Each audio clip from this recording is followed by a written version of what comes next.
kaikille. Mä oon Alisa Ranta-aho. Olen ollut mukana tuossa Miss Helsinki-kilpailussa, mikä käytiin 15.2. Sirkuksessa.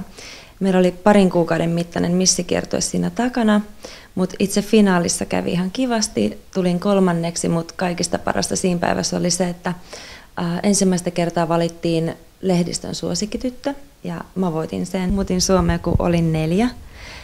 Ja en kauheasti sieltä muista. Mä muistan, että mulla oli perinteiseen venäläiseen tapaan. Mulla oli kauheat turkishatut ja kaikki haalarit ja näin.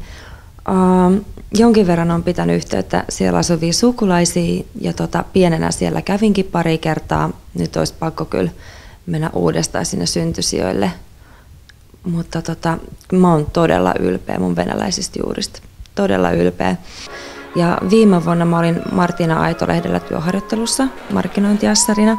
Jotenkin se, kun katsoi niitä tyttöjä, vähän assaroin niitäkin siinä, niin tuli sellainen kauhea kaipuu. Niin kuin oikeasti mä ajattelin, että kyllä toi on se mun juttu, kauhean ikävä sinne takaisin, että mikä ei voita sitä fiilistä, kun menee sinne lavalle ja adrenaliini. Ja olihan se, siis se antoi todella paljon ja pääsi tekemään asioita, mistä oikeasti moni tyttö haaveilee. Et mä oon oikeasti kiitollinen siitä, että pääsi tuohon hommaan mukaan ja pääsi kokeilemaan. Ja pääsi elämään sitä prinsessan elämää pariksi kuukaudeksi.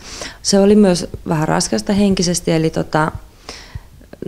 periaatteessa ihan missä tahansa asiassa, paikassa, missä on niinku naisvaltainen enemmistö, niin tulee niitä kissatappeluita, tulee kaikkea tällaista, niin olisi silleen monella purkautu ne paineet, just siksi, koska tämä kisa oli venytetty niin pitkäksi, että Miss Suomilla oli esimerkiksi, niillä oli kuukauden kierto ja meillähän se oli 2,5 kuukautta. Tänä vuonna ensimmäistä kertaa Miss Helsinki kuvattiin televisioon, eli meillä oli koko ajan reality-miehet kameroiden kanssa seuraamassa. Meillä oli tosi mahtavat vaatteet ja kaikki, meillä oli Jumalatar-teema.